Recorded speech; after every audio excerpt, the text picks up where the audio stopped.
Hello guys, আপনারা সকলে কেমন আছেন? আশা করি ভালো আছেন। আমরা খুব ভোরবেলা আজকে সিলেট ছাড়ার জন্য বের হয়ে পড়ি। উষ্ণ দেখুন এখনো ঘুমে ঢুলুঢুলু করছে। তো আমরা এখান থেকে আমাদের গ্রামের বাড়ি যাব, তাই এর জন্য সুনামগঞ্জ হয়ে এরপর আমাদের গ্রামের বাড়ি যেতে হবে। তো আমরা আজকে ঢাকা যাব না, আমরা গ্রামের বাড়ি গিয়ে পরে সেখান থেকে ঢাকা যাব। তো সেই উদ্দেশ্যে আমরা খুব সকাল সকাল ঘুম থেকে উঠে বের হয়ে পড়ি। তো আমরা বাস স্ট্যান্ডে চলে আসি অটো দিয়ে। তো বাস স্ট্যান্ডে আমরা বাসের জন্য অনেকক্ষণ দাঁড়িয়ে থাকি, কারণ বাস ছাড়তে একটু সময় আছে। তো বাস থেকে নেমে আমরা অটো করে আমরা লঞ্চ ঘাটে চলে আসি, এখানে লঞ্চে যাব।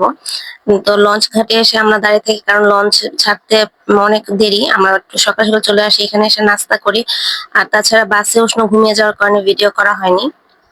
আজ কিন্তু প্রচন্ড গরম, গরমে উষ্ণ অসুস্থ হয়ে পড়েছে, এই জন্য লঞ্চে ওকে নদী থেকে পানি তুলে সেখানে স্নান করায় দিই। দেখেন, এটা একটা নতুন অভিজ্ঞতা। আপনাদের কারো অভিজ্ঞতা থাকলে অবশ্যই জানাবেন। এই ধরনের অভিজ্ঞতা তো আমার নাই, আমার মেয়ের হয়ে গেছে। তা এখন আমরা বসে আছি লঞ্চে, আমরা ছাড়া দুই একজন যাত্রী আছে, এখনো যাত্রী ভরেনি। আর ছাড়তে এখনো অনেকটা সময় বাকি, এজন্য আমরা এখানে বসে থাকি নাস্তা টাস্তা করে। আমাদের লঞ্চ ছাড়তে শুরু করেছে মাত্র। তো আমরা এখন বসেই আছি, কি করব আর, কিছুই করার নাই।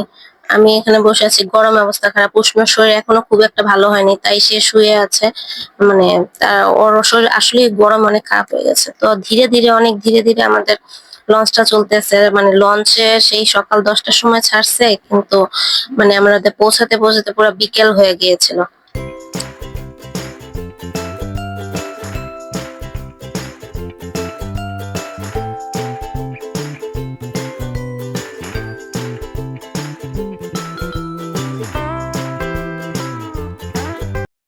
নদীর দুপারে গ্রামের দৃশ্যগুলো কিন্তু খুবই মনোরম। পার ভেঙে যাচ্ছে নদীর পানি বাড়ার কারণে। এটা হচ্ছে একটা হাউস বোট। এখানে যখন পানি পুরো ভরে যায়, তখন নীলাদ্রি লেকে মানুষ এই বোটগুলো ভাড়া করে ঘুরতে বের হয়। বোটগুলো আসলে অনেক সুন্দর দেখতে ছিল। আমরা লঞ্চে করে যাচ্ছিলাম।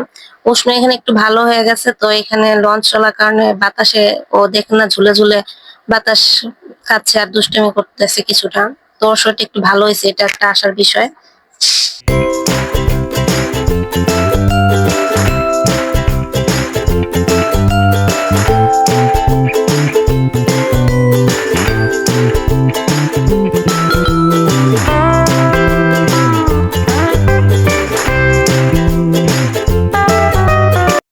নদীর দুপারে গ্রামের দৃশ্যগুলো কিন্তু খুবই মনোরম। এই গ্রামের এই যে পাড়গুলো দেখা যাচ্ছে, এগুলো যখন বর্ষাকাল আসবে তখন এগুলো সব ভরে যাবে। কিন্তু একটু বাতাস ছিল না, প্রচন্ড গরম ছিল। লঞ্চে আসলে আমরা মানে পুড়ে যাচ্ছি এরকম একটা অবস্থা, প্রচুর গরম। আর লঞ্চটাও এত ধীরে ধীরে চলতেছিল যে বাতাস লাগতেই ছিল না আমাদের গায়ে। লঞ্চটা চলতে চলতে প্রায় বিকেল হয়ে আসছে, আমরা সেই সকালে উঠছি, এখন বিকেল হয়ে গেছে। আমরা খুবই বিরক্ত বলতে গেলে। অবশেষে বিকেল বেলা আমরা লঞ্চ থেকে নামি, তো আমরা অটো করে এখন বাসায় যাব। এই যাত্রাটা লঞ্চ যাত্রাটা আমার কাছে একটা ভয়ঙ্কর লঞ্চ যাত্রা ছিল। আপনাদের কাছে ব্লগটি কেমন লেগেছে তো অবশ্যই কমেন্ট করেন জানান। টাটা।